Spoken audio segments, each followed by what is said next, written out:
eyes are focused on the front and we're ready to go, paying attention and thinking about how this could be relevant for you. I will let Nick introduce you. All right, good morning, everyone. We're excited to have our first Inman Alumni Speaker of the Year, Whitney Werth, back with us today to share a little bit about her pathway post-high school. Whitney was a 2012 graduate of Inman High School. She played volleyball and basketball at Inman and was involved with FBLA, where she served as the president of the organization. After she graduated, she went to Hesston, where she earned her associate's degree before moving on to Sterling College as a part of their athletic training program. Whitney has served multiple school athletic programs as the athletic trainer.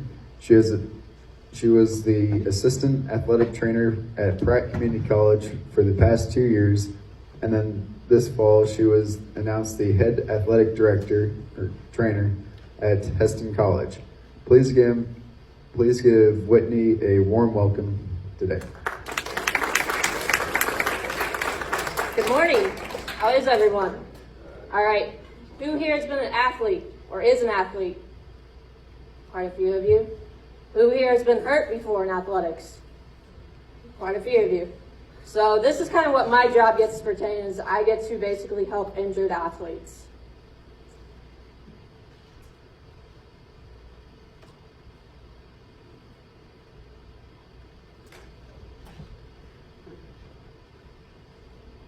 All right, so what is athletic training and why I wanted to become an athletic trainer?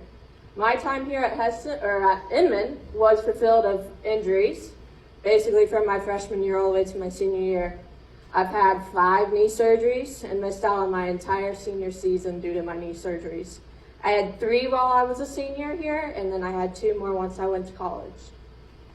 I still got a chance of a lifetime to become a college athlete by signing to play volleyball at Hesston College. And that is when I really kind of took off and realized who I wanted to be, what I wanted to do with my life. I met with the athletic trainer there and he said impossible is not an option. That is when he did everything in his power to get me going up for a sport again.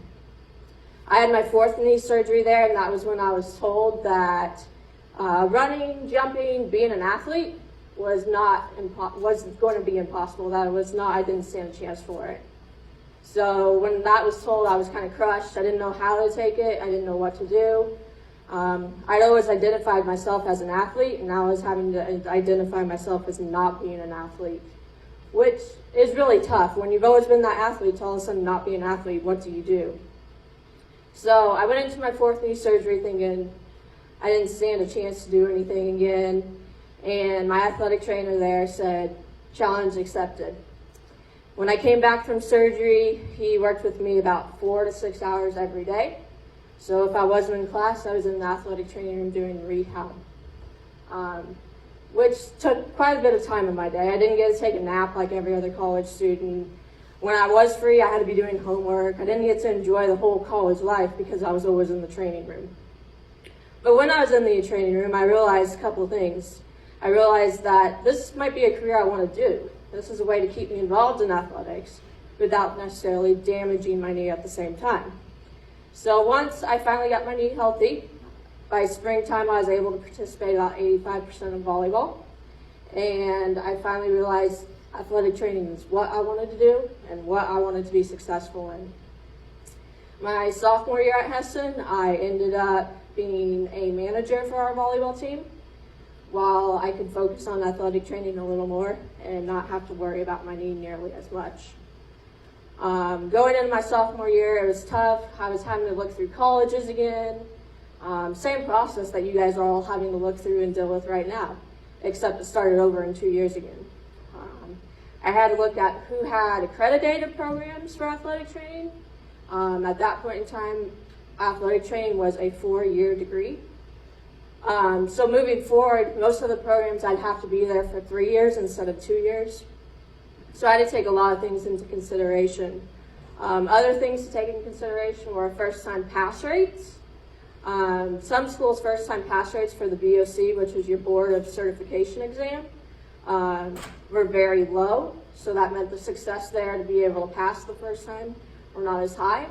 while others it was really, really high. So there was a lot of things to look at, a lot of things that you just had to go and look at yourself to figure out if it was something you were going to like, if you were going to fit in, if it was similar to Hesston. There's a lot of things I had to look at to make my decision. So I ended up deciding to go to Sterling College. They had a 82% first-time pass rate of the BOC. And I could be done there in 2.5 years instead of 3 years. So for me, that would be getting a bachelor's in 4.5 years instead of 5, like everyone else was. So it seemed like it was a better deal for me at the time. So I went ahead and took the deal and went to Sterling College. While I was at Sterling, I realized that athletic training is very rewarding. You take an ACL athlete and you're able to get them back in 6 or 7 months, and you get to see them on the court, and that's really, really exciting. You get to enjoy that just as much as the athlete. You take an athlete that rolled their ankle 4 and 5 and 6 times, and every time you're there for them, and every time they get to watch you recover from it, you get to watch them, and they get to see the improvements they get to make. And so on that part of it, it was very rewarding for myself, and not only the athlete as well. So that is why I went to Sterling College. Athletic training. So when I went, I said it was a 4-year degree, a bachelor's degree. But by the 2021 school year, it will be an all-master's program. With this, there's a lot of things that are changing. Sterling College is actually the first program in the state of Kansas that has a master program. And they have already started their master program. So last year, they started accepting students into their master program. No other school in the state of Kansas right now has a master's program. Some places are working on them, but no one as of right now are allowing anyone into a master program. So a lot of schools are just finishing out their undergrad, and they're not accepting any more students into their athletic training program. So Sterling College has made a pretty good deal with transfers, in that you can get your degree in 5 years instead of 6 years. So you can start at a JUCO for 2 years, you go to Sterling for another year, and you get your bachelor's degree done with 102 hours instead of 120. After that, your next 2 years, you enter into the master program where you get your master's degree in athletic training. So they are really connected with JUCO transfers because they want more students. JUCOs solidify their program, because we all bring in different things that we've learned at our JUCOs with other athletic trainers. And that's what athletic training is about. It's not one way and one way always. It's always about doing different things, trying new things, trying new ways, and seeing what works the best for you and what works the best for the athlete. So when something's not working, you can always say, oh wait, I've seen this before, let's try it. And you can see if you're more successful that way. So that's really the big transition from when I was a student versus what it is now. Once you do get your master's degree, then you have to take the BOC, which is your Board of Certification exam, to graduate to get your athletic training degree. And that's kind of the final step. And then wherever you go, so I'm in Kansas, I have to get my license for Kansas to be able to practice in the state of Kansas. So that's a little bit. So some typical injuries I've seen. Who here has rolled their ankle before? Quite a few of you. That's probably one of the most common type of injury we'll see, honestly. If you barely tweak it to your toes are swollen, everything's swollen and bruised. The other most common thing that we're going to see is any type of knee injury. Who here has had a knee injury before? Quite a few of you. So knee injuries, there's a lot going on in the knee. There's a lot of things you can hurt the knee. I'm guessing everyone has probably heard of an ACL injury. That's the one injury you don't want to see, but you commonly see it in this career. Other things would be meniscus tear, as you can see there. That's pretty common too as well. It's anywhere between a month recovery to about a 2 to 3 month recovery, depending on if they repair it or if they just take out the part of the meniscus that's torn. Other problems is runner's knee or jumper's knee. I'm sure everyone's heard of that before. It's a tendonitis of the patella tendon. And then the IT band as well, IT band tightness on the side of the knee. So those are just a few common knee injuries. The other thing big is a concussion. Who here has had a concussion before? Quite a few of you. So people think we're getting more concussions now when in reality we're just more educated upon concussions and how people are getting concussions. 20 years ago, you wouldn't have seen the same amount of concussions, but that's because there was no research on concussions during that time. So concussions are a really big thing. Our team doctor at Hesston that we work with is the #1 leading concussion research person in the state of Kansas right now.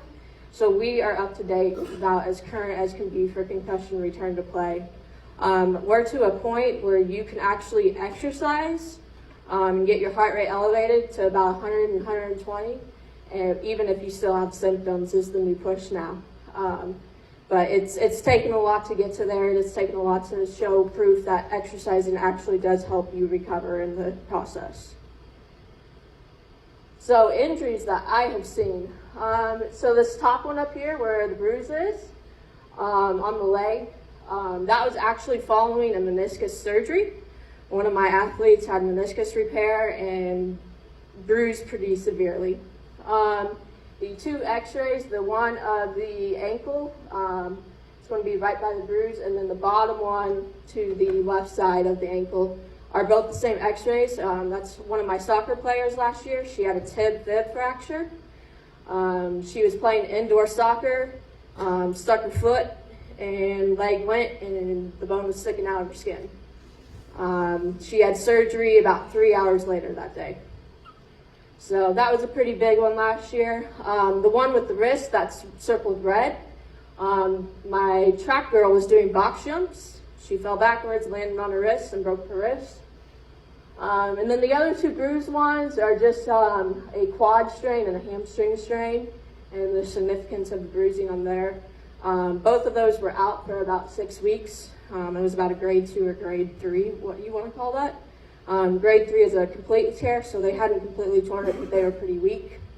Other ones I've just seen, I had a quad tear where they tore the whole quad off their knee on the top, and that would happen to be a wrestler of mine. And then he also was gunshot over Thanksgiving on the opposite side of the hip. So not just taking care of one injury, I took care of 2 injuries for him. And then concussions, ACLs, all kind of your basic ones, but those are kind of my crazy odd injuries I've gotten to see. And then, so experiences. So like I said, I went to Hesston College, and that's kind of what started my career down athletic training. Sterling College, I was exposed to a lot of things. When I got to Sterling College my first year, I worked football and baseball, and that kept me really, really busy. Football, we had about 120 athletes we took care of, and there was 2 students and a certified athletic trainer. So I got to get a lot of experience early on, and it was really exciting. My second year at Sterling, I worked women's basketball, and I worked at Hesston High School. I worked mostly in the spring at Hesston High School, so I covered softball, baseball, women's soccer, track, golf, tennis, you name it, I pretty much covered it there. And then part of Sterling, we get to go to actually the NAIA National Wrestling Tournament. We don't have wrestling at Sterling, but we want to be exposed to wrestling. So we actually get to go to the national tournament and basically cover for about 3 days, about 20 hours each day of wrestling. So that was real fun. We get to learn about skin checks and everything else there. But it's really cool. You get to follow a certain weight class throughout it all. And then during the championship round, you're with those athletes. So that was a really exciting experience for me and really fun experience for me. And then after I passed my BOC, I started the job hunt. I looked all over the place. Not having your master's degree was really tough not to be able to work out of college unless you took a GA, which is a graduate assistant position, which the majority of my class did. I had one that didn't because he went to school to become a PA, and I had another one that didn't because she went to school to become a PT. And that's perfectly fine. That's the best part of athletic training, is you can go athletic training to get the hands-on experience early, and then you can go a different way if you want to become a PA, a PT, a MD, whatever direction you want. But you get the hands-on experience first, which is really critical. early on. So then I got accepted to Pratt Community College as the assistant athletic trainer there. We had pretty much every sport except football. We had wrestling, we had cheerleading, baseball, softball, volleyball, basketball, so you name it. And a year and a half I was the athletic trainer there, the assistant athletic trainer there. And midway through that second year there, my head athletic trainer quit, so I became the head athletic trainer, where it was just me and about 350 athletes. I also had to teach athletic training courses, so I taught 12 athletic training courses on top of it, and was an athletic training student advisor for students that needed help with classes, figuring out class schedules, and everything else. So I really had an opportunity to get my feet wet with only 2 athletic trainers to eventually 1 athletic trainer, and how to be moving really, really fast, and how to be stepping up to the plate and producing what I needed to get done while being successful at what I was doing. I planned on sticking out Pratt another year or so. I got my master's this summer and started the first 3 weeks at Pratt and got offered the head athletic trainer position at Hesston College. I ended up accepting the position, so I kind of moved forward with that. I'm not teaching any classes currently. There's just me and 1 other athletic trainer at Hesston. So now what? So obviously I'm at Hesston. So if you look at the first 2 top pictures, this is what our old athletic training room at Pratt used to look like. And when I became the head athletic trainer, I gave it an upgrade. It hadn't been touched in 20 years.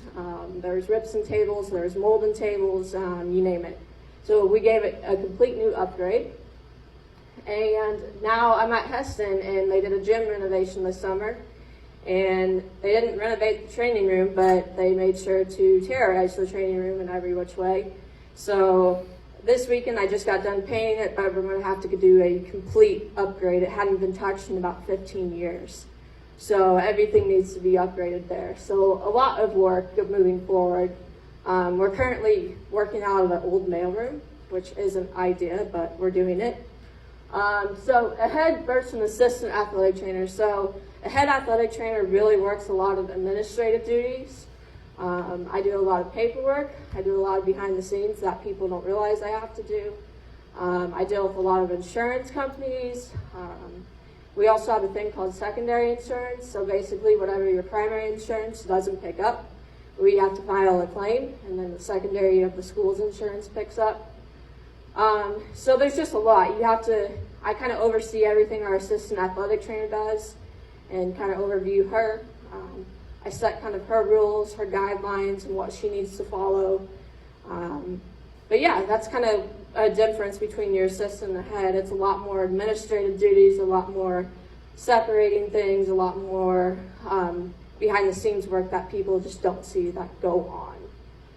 So that is going to be kind of what that is. What questions do people have?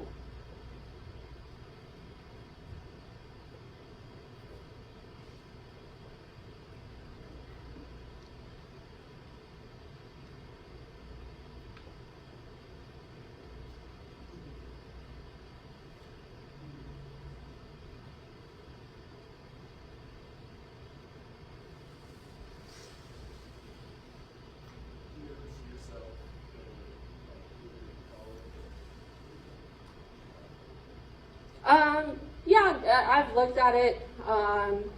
It's a lot of steps to get to that. A lot of people will take an internship in the NFL or will work clinics in the NFL or NBA.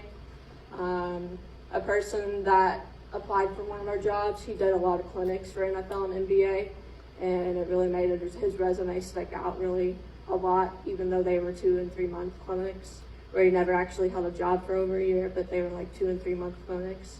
So, but it does make a difference when you see that. And so I don't think right now I'd like to move forward with that. The other push a lot of people are looking at is if you want to get a doctorate degree as well in athletic training, since it is switching to an all-masters. That I really haven't put a lot of thought into. I feel like I've been going to school forever, if I'm being real honest, so I kind of like the break right now. So I really haven't put a lot of thought into that. Do you make good money? Yeah, usually a public institution you make more. Private institution is just, it's kind of based on what it looks like. But yeah, my pay is pretty decent. I'm actually living at home right now, which saved me even more money, so that's a benefit for myself. But yeah.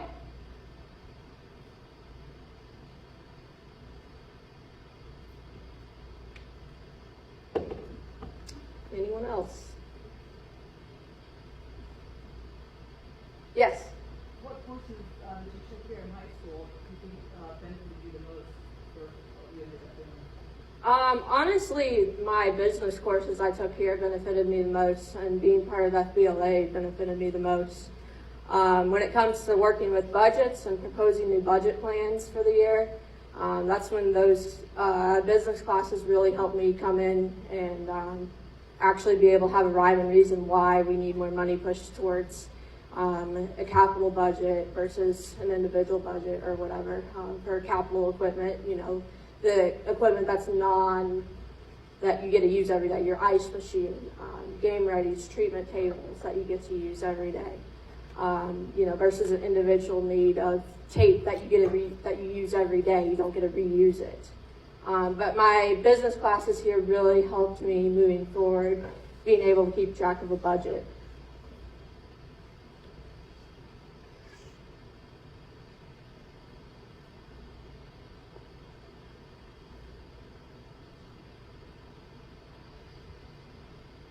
Anyone else? Art?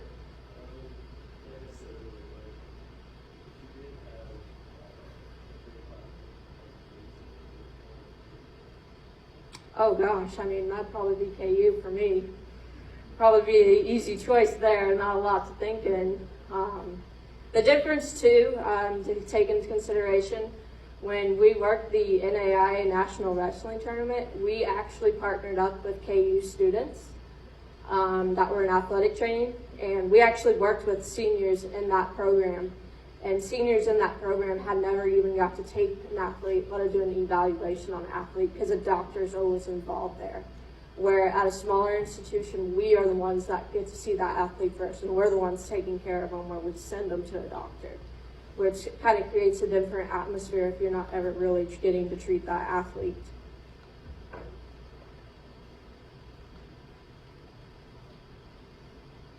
Did you come out with very much student debt?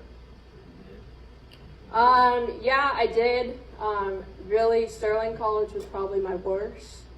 Hesston was very fair amount, and my master's was very fair amount. I did my master's all online in 2 years, and that was really easy to go through online. I worked while I did it, and I was taking a full-time student load.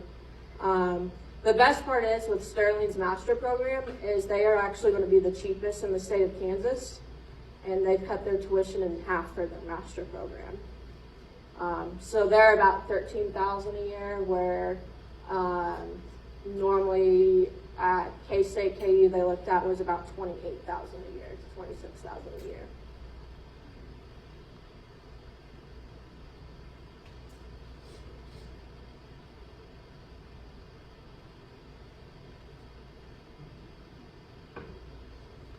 Any last question? Something you're itching to ask?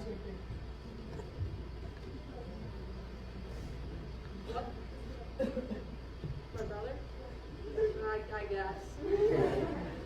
My little brother. I guess he's cool. Hey, let's give Whitney a round of applause here. Thank her for coming in.